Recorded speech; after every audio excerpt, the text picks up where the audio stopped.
First of all,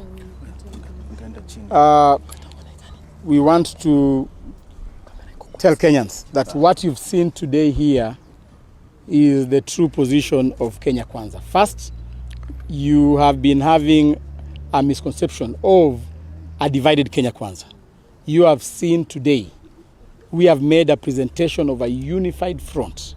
We have the Ford Kenya Secretary General here, we have the ANC Secretary General here, and I'm here to represent UDA Party. And therefore I want to assure all our supporters to cast their fears away that Kenya Kwanza is as intact as before. And therefore, we do not want to entertain any rumor mongering that we are divided as a coalition. We respect each other and we agree on every issue that we present in public. Second, on the issue that we presented here today, the gist of the matter is first that on the issue of the 2022 elections, we are not in support of any audit. We are supporting the enactment of the Constitution, which provides for, if you think that the 2022 general elections were not fair enough, the provisions of the Constitution are very clear that you have an opportunity. That was already done, and we are saying that that is water down the bridge. That is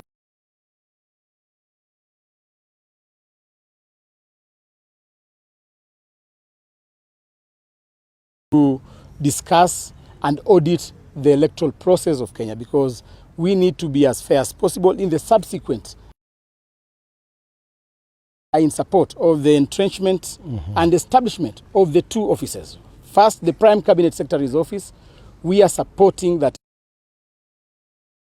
And second, we are supporting the establishment of the office of the Leader of Opposition.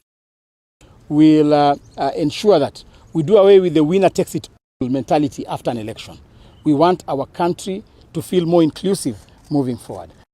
Honorable Chikati to say something, and then Mwalimu Milemba will conclude. Thank you so much. We've presented a common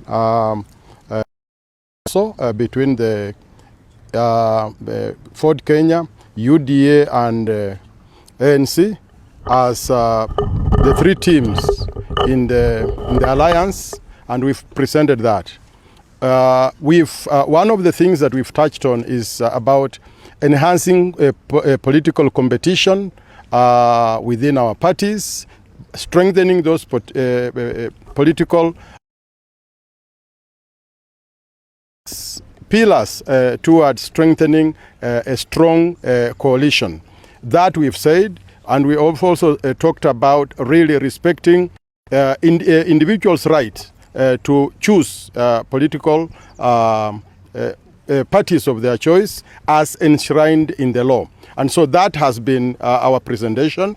Our proposal has been also entrenching the CDF funds within the Constitution to avert political battles in courts and disruptions by people who may not want the success of the CDF and the NGF funds within the Constitution, as well as the Senate funds. And that has been our proposal. Yeah, and also maybe to add on that, the Ward Development Fund. Yes. Okay. Yeah. Yes. So you can speak in Swahili. Yes. Sawa, tachapa Kiswahili. Yes. Ingawa mimi si Mswahili sana, mnanijua. Kwa hivyo hii ndio ilikuwa proposal za Kenya Kwanza, na tumeguzia masuala kadhaa, lakini tutataja mawili tu. Kwanza tumeweza kupropose kwamba tutengeneze ile inaitwa Ward Fund for our MCAs. Sababu MCAs wetu ni kama tu wajumbe. Na wajumbe wanapokuwa na CDF, hawa MCAs pia wapewe Ward Fund ambao itawezesha kuweza kufanya kazi yao na kuwafikia wale wananchi ambao waliwachagua kwa urahisi. Tumepropose further kwamba pia waweze kupewa ile oversight fund. Kwa hivyo tunataka oversight fund ya senators, oversight fund ya wajumbe, na pia oversight fund ya wale MCAs katika ward zao, ili pia waweze ku-oversight vikweli na kwa utaratibu sana wale magovernors, sababu tunaona saa hizi mambo mingi ya corruption iko pale kwenye county. Kwa hivyo wawezeshwe kupewa nguvu ya kutosha ili waweze oversight wale governors ili county government zetu ziweze kufanya kazi kwa uzuri. Jambo la pili, na wacha nirudie kwa Kiswahili, ni kwamba mambo ya election ya 2022 ile tumesema ilikwisha. Ukiamsha ni kama kupiga yule punda tayari ashakufa. Punda alikufa tayari, wewe unampiga.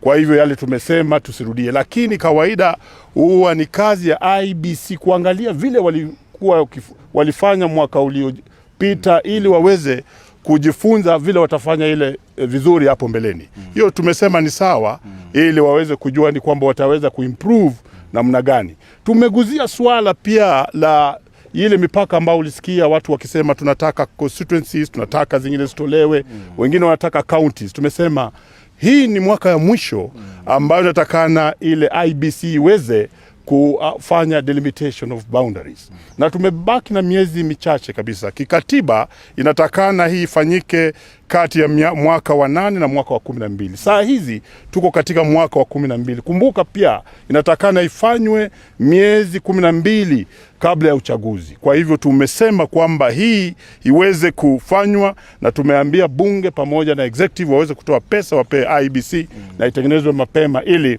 tuweze kufanya boundary delimitation ili Wakenya waweze kupata hiyo, na pia tusikuwe na ile constitutional crisis ambayo tunaweza kuwa nayo. Kwa hivyo au ni baadhi ya yale maneno tumesema. Asante sana. Yes.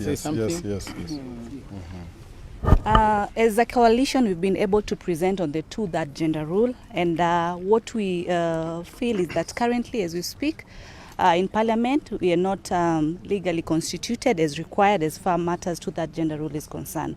But I'm happy to state that the President, His Excellency, is really championing and ensuring that women have more numbers, both at an executive level and also at the Parliament level. We have a bill that is currently in Senate on the 2-3 gender rule. We also have another committee that has been constituted by Her Excellency Aisha Juma, the Cabinet Secretary, Matters Gender, including other stakeholders. And I'm happy because they've also done their presentations to this committee, NDC, and we believe that in putting minds together, all these discussions will be able to ensure that as women we get more positions in this particular government. At the same time, currently as we speak, we are short of 24 women, and we are saying as a coalition this is a matter that can be looked in such that we can be able to fill the short-term gap as we speak, but long-term then we can be able to look at how as coalitions we can be able to ensure that we have more women in these positions. Also, as a coalition, we are not forgetting the issues of the youth and also the issues of people with disability, because they play a very key important role in our society, in our country. So as a coalition, we are also happy that we were able to accept on table that our colleagues from the opposition side, we have a sitting for the betterment of this country. We need not to forget that we are all Kenyans, and that is why as a coalition, the one that is in power, that is ruling, we are very open. They've been able to say, our opposition colleagues, that we chest them. We do not. We've been able to actually pronounce and welcome the office of the opposition and say that let them be able to be supported and do their role, because Kenyans need to know that Kenya Kwanza is a government of total inclusivity, no matter which party you belong to, and all developments will be given to all the 47 counties. That is the focus of us as our coalition, led by the party leader, none other than Dr. William, to ensure that all Kenyans get equal development. Thank you so much. Thank you.